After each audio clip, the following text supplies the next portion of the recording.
Bom, vamos continuar falando sobre a guerra na Ucrânia. A gente vai conversar agora com Vicente Ferraro. Ele é cientista político e pesquisador do Laboratório de Estudos da Ásia, na USP.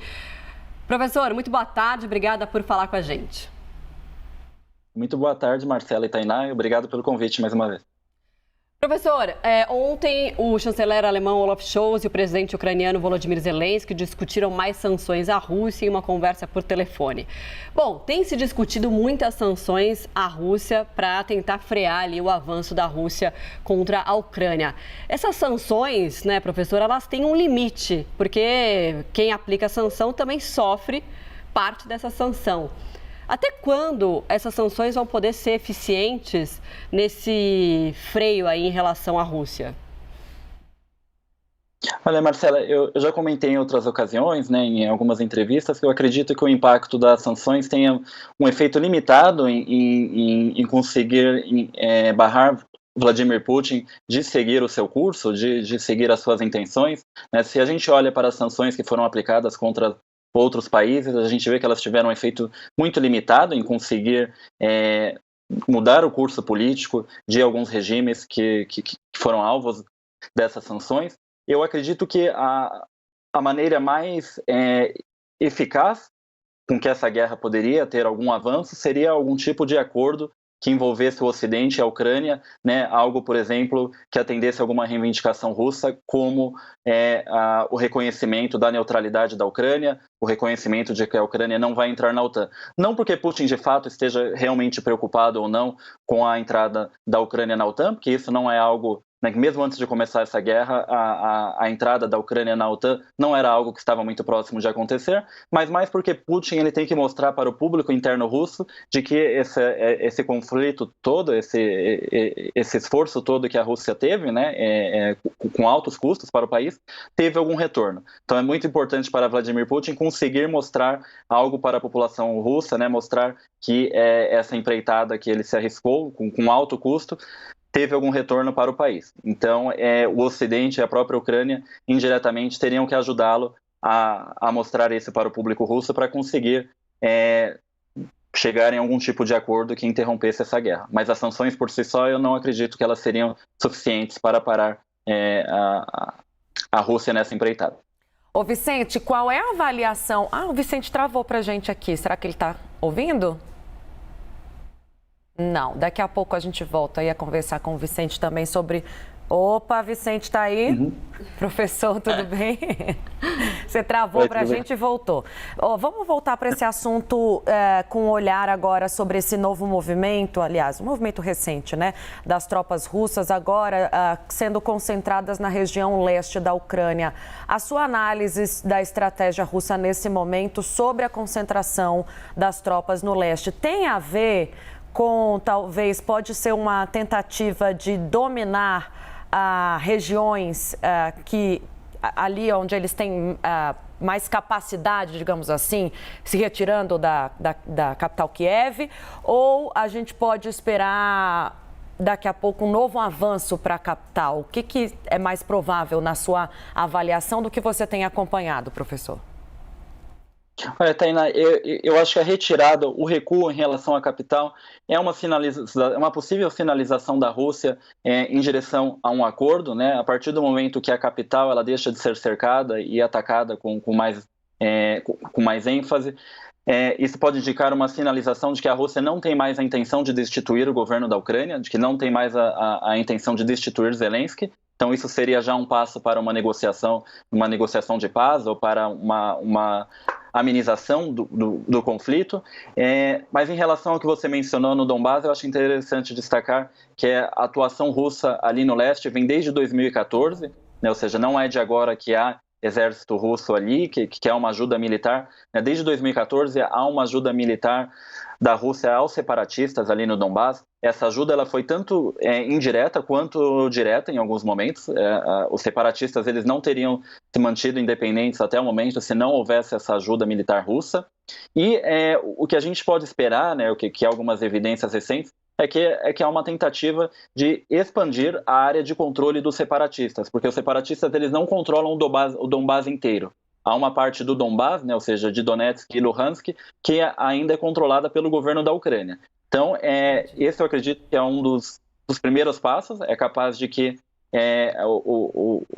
a Rússia vai ajudar o Donbás a incorporar outras regiões ali do Donbás que estão sob o governo da Ucrânia, e Mariupol é um desses trechos do Donbás que ainda está sob o controle da Ucrânia.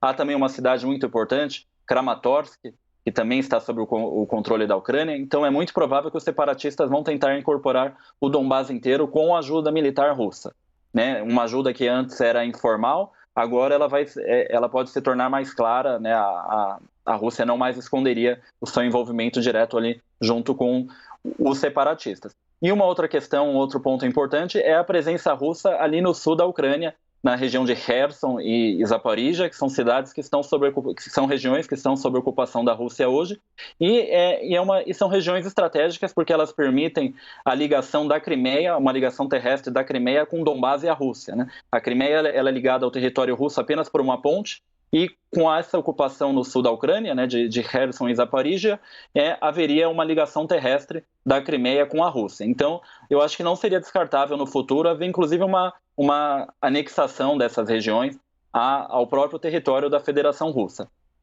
Há indícios de que a Rússia está tentando criar ali um governo local, um governo militar ali nessas regiões que estão sob ocupação, né? Então, isso pode ser um indício de uma futura, mesmo numa futura anexação. E o próprio Donbás, não é descartável que futuramente o Donbás seja incorporado ao território da Rússia, como houve com a Crimeia em 2014.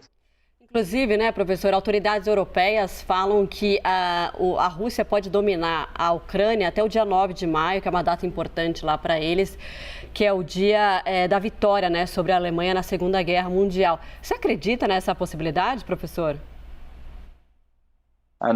Numa dominação completa da Ucrânia, não, né? Como a gente vê, a Rússia enfrentou uma resistência grande, né? Provavelmente não era esperado essa resistência, principalmente na região leste, né? Que é uma região tradicionalmente mais pró-Rússia. Eu acredito que havia uma expectativa russa de que haveria uma maior aceitação do exército russo ali nessa região leste, por ser uma região que até antes de 2014 era mais pró-Rússia, mas desde 2014 esse sentimento, essas atitudes pró-Rússia diminuíram muito ali no leste. E talvez o Kremlin não tinha contado com esse fato, com essa deterioração na imagem da Rússia, mesmo ali no leste, que era uma área ali de maior influência, né, de uma influência mais tradicional russa. Então, se a gente olhar, uma das maiores resistências ao exército russo hoje estão, inclusive, ali na cidade de Kharkiv, que é uma cidade de população russófona, uma cidade muito próxima à fronteira da Rússia, desse leste que antes era pró-Rússia, e mesmo ali os russos estão tendo uma dificuldade muito grande. Mariupol também é uma cidade onde se fala mais a língua russa do que o ucraniano, né? É uma cidade dessa região do leste mais pró-Rússia, e mesmo assim a Rússia está tendo uma resistência muito grande. Então eu não acredito que haveria uma tentativa da Rússia de tentar controlar a Ucrânia inteira. O esforço provavelmente estaria aí, como alguns indícios têm mostrado recentemente, em concentrar ali no Donbás e talvez em manter essas regiões que já estão sob ocupação russa, principalmente ali no sul, né? As regiões de Kherson e Zaporizhia, que permitem essa ligação da Crimeia, da península da Crimeia no sul, com o Donbás e o próprio território da Rússia. Entendi. Agora, eu queria que você falasse também, quando você fala, na pergunta que eu te fiz anteriormente, que você falava da capital, né? Não sei se eu entendi bem, mas isso sinaliza o recuo das tropas ali da capital, no seu entendimento, sinaliza de que há um acordo próximo? A gente pode entender dessa forma? Eu não diria que um acordo próximo, mas um avanço em direção ao acordo, no sentido de que uma das demandas russas, Perdemos. Daqui a pouco ele volta. Inclusive ele falava, né, sobre essa questão da guerra na Ucrânia, que a gente está tratando aqui, falando sobre esse reagrupamento, né, que as tropas russas estão fazendo em relação ali à Ucrânia para tentar dominar regiões mais ao leste. O professor voltou aqui com a gente. Professor, vai dar certo, viu? Tá dando certo já. Foram só 2 falhinhas. Agora, professor, desculpa, você quer terminar seu raciocínio? Você tinha terminado a pergunta? Assim, ele estava começando a resposta, né?